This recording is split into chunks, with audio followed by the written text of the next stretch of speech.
I call on the Kingdom of Saudi Arabia to open a new page with the resistance based on the following principles.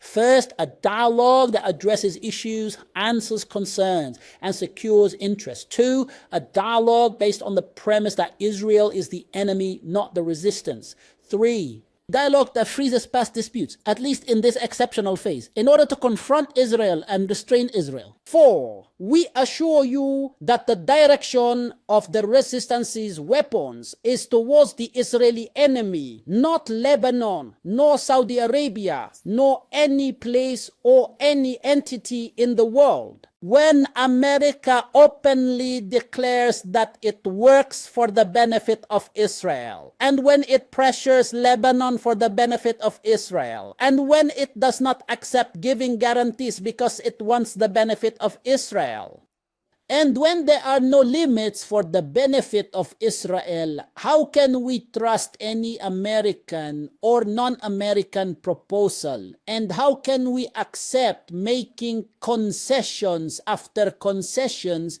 when Israel gives nothing and will not stop with this project, Greater Israel? Israel wanted to end the resistance but could not and will not be able to. This resistance continues despite Israel and America.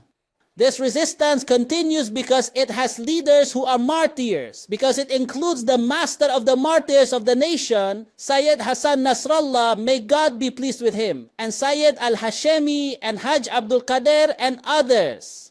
They are all present. This resistance includes the fighting youth. This resistance includes the fighting woman, the fighting child, the noble, pure people who give and contribute. The resistance can only remain proud if Israel wants to end it. Let it know that it will end later, God willing, because of the steadfastness of these resistors. And far be it from us to be humiliated.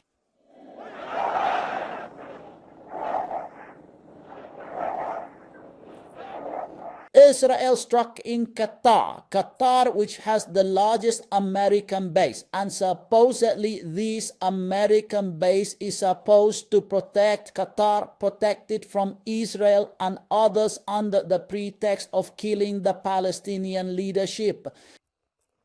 It is true that the Palestinian leadership is the target, but Qatar is also the target because they could have found a way to kill the Palestinian leadership in other places or by other means. But it is required that this strike be in Qatar to send a message to it and to all other countries. Therefore, we consider what comes after the strike on Qatar is different from what was before the strike on Qatar. I mean, even in our way of thinking, countries, regimes, peoples, individuals, movements, different forces, their thinking after Qatar must be different from their thinking before Qatar. Because after Qatar, everything was revealed, everything became clear, and the expansionist issue became inevitable.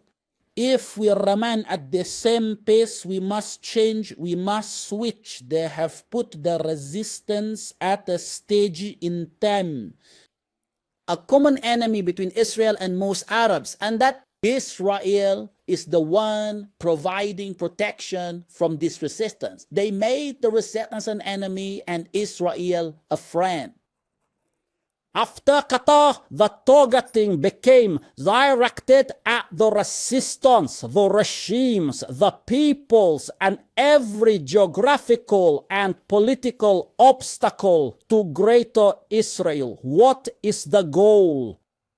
The target is Palestine, Lebanon, Jordan, Egypt, Syria, Iraq, and Saudi Arabia on striking Yemen and Iran. All of this is considered interim steps. Later, it will be Turkey's turn and the other region so that Israel can become not just Greater Israel. Then they come and say, if they advance, God willing, they will not advance. They say we have greater Israel based on expansion to Pakistan, Afghanistan, and other places. He held several leadership responsibilities, including the Central Training Unit, and was also in charge of the Ridwan Force until early 2024. He was replaced by someone else after returning to training following the martyrdom of Brother Jawad al-Tuwaik. The martyr is one of the spiritual, faithful, humble individuals who served and raised young people under his guidance. And he is like these great examples that he produced hundreds and thousands of leaders, fighters, and martyrs. To his soul, we dedicate the reward of the blessed chapter, Al-Fatiha, with prayers for Muhammad and the family of Muhammad. I was told that one of the brothers, a mujahid, is Muslim Adlon. Here he passed away from Ba'odagiang, Mamama terminal illness a few days ago. He participated in most of the resistance operations from 1987 to the War of the Mighty, and excelled in the year 2006. He was a leader of the anti-armor weaponry. Also, another example to his family and to all the families of the martyrs. We dedicate the reward of the blessed Surah Al-Fatiha with condolences and prayers for Muhammad and the family of Muhammad. Oh Allah, bless Muhammad and Muhammad. We begin with the political situation, and I will speak in several points. First, the entire region is facing a dangerous, exceptional political turning point, because the Israeli entity which was planted in our region at the beginning of the 20th century has dug deep into our region with colonial and imperialist support. He started in Britain and then moved to America.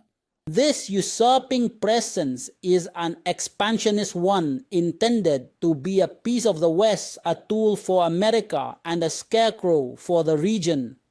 And an expansionist state that prevents the region from its independence and from the choices of its people, making it an appendage to the West's economic, political, and cultural project. And whoever does not accept this scarecrow will be present, and whoever becomes disobedient to them, the stick is ready for killing, extermination, and defaming those who object to these policies. If Israel is an expansionist, colonial, American, Western presence that wants to control the region and eliminate its options, know that the targeting is for everyone. Okay, today I want to ask why countries arm themselves. Isn't it to protect themselves? Okay, why is the Lebanese army being prevented from arming itself? Because it's forbidden to protect itself and forbidden to protect its state. Why does the resistance army itself not to liberate its land? So how can we do without weapons if we want to liberate the land? Today, you saw the aggression on southern Lebanon.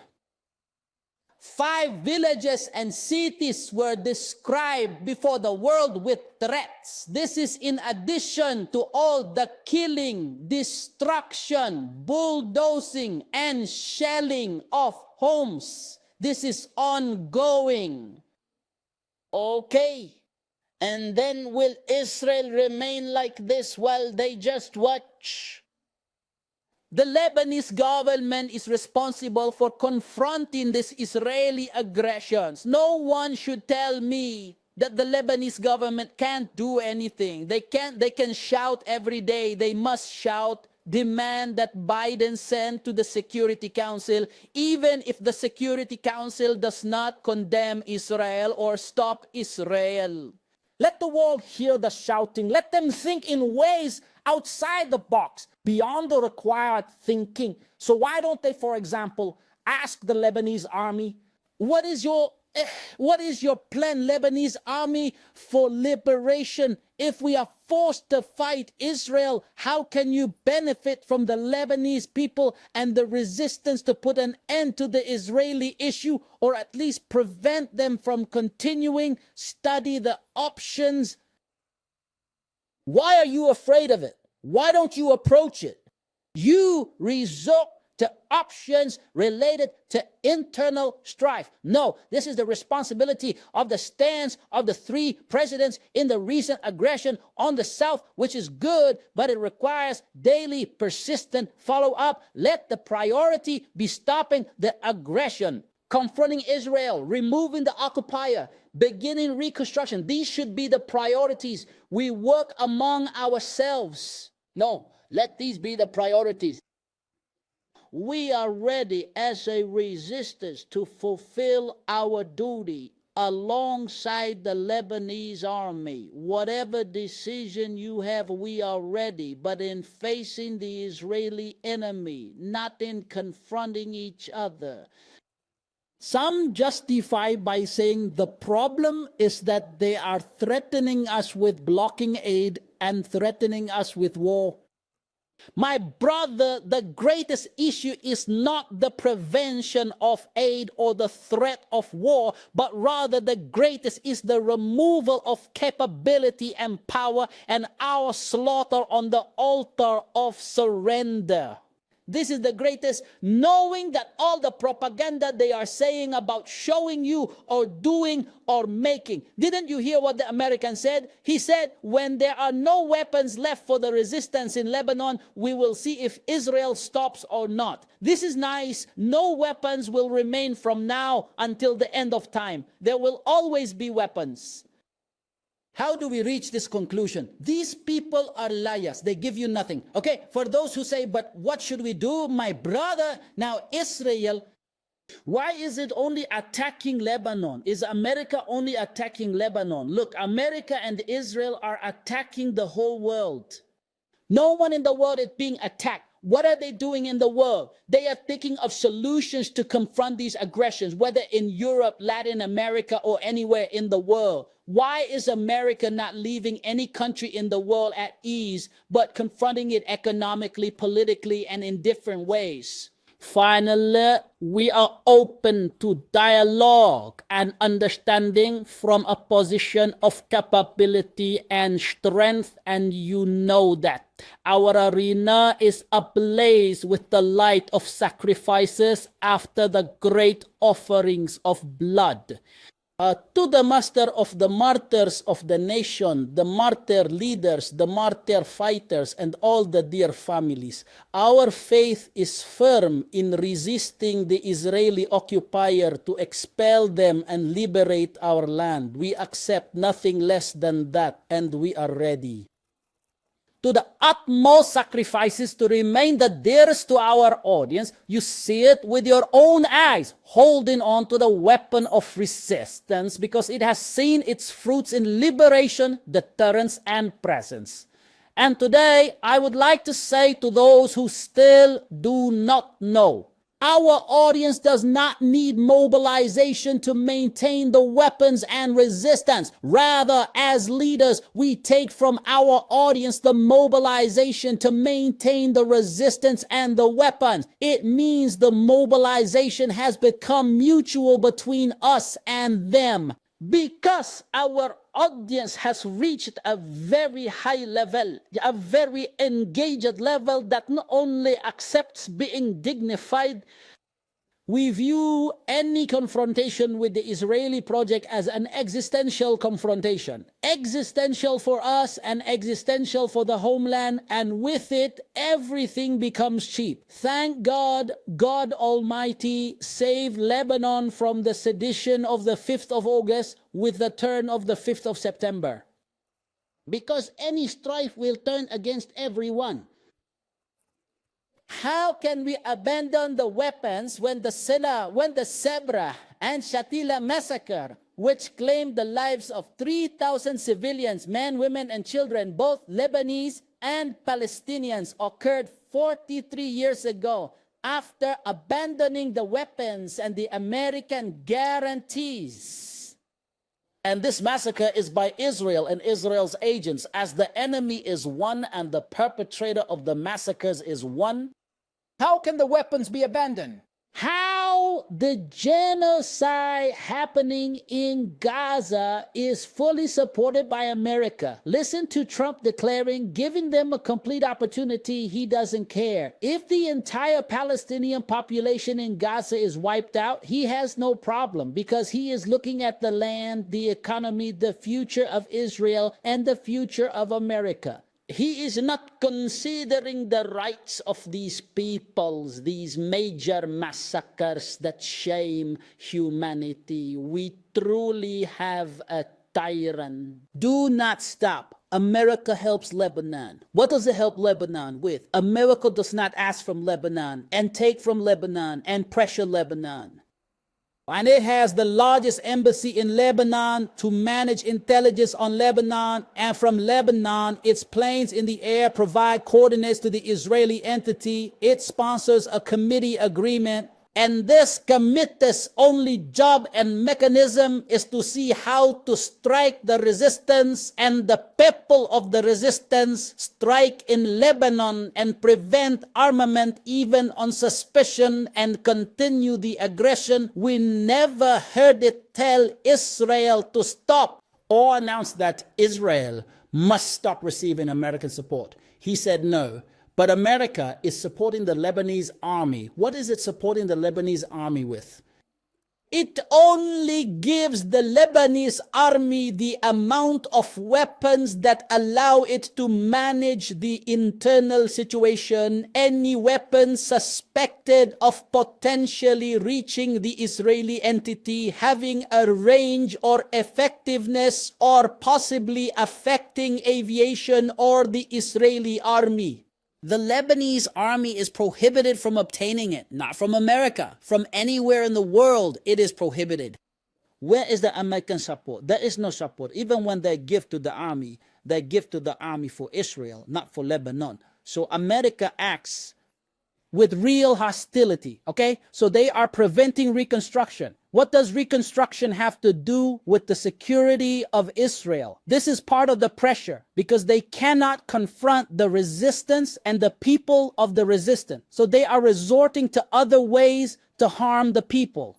Harm this segment to prevent it from being economically and socially capable, and to stop it from rallying around the resistance. They are not giving us reconstruction aid, not even allowing people who want to donate. They are preventing that and hindering Lebanon's revival and economy. Is this in Lebanon's interest? Let us renew our commitment to be united in expelling Israel and building Lebanon. We will hold the parliamentary elections on time. Alla an nandiyan na atendatan. And the government places reconstruction as a priority. It accelerates the financial and economic reform process and combats corruption. We engage in positive dialogue for a national security strategy. This is our call. This is what we are telling you.